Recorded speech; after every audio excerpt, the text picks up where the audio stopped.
Your Chrome can turn from this to this with just one click. You'll get a clean, aesthetic pixel-style Material UI with time, date, weather updates, and even built-in AI tools.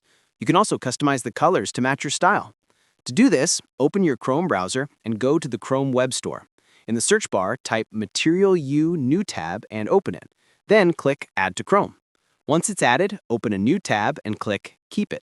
Now you've got your pixel-style Material user interface. From here, you can customize it however you'd like. Enable shortcuts and edit them, turn on adaptive shaped icons, and activate AI tools like ChatGPT and Gemini.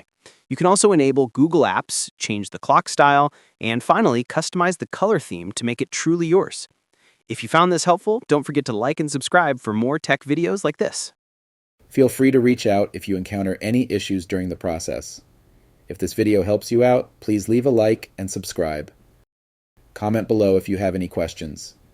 If you need further assistance, consider hiring a professional using the link in this video below.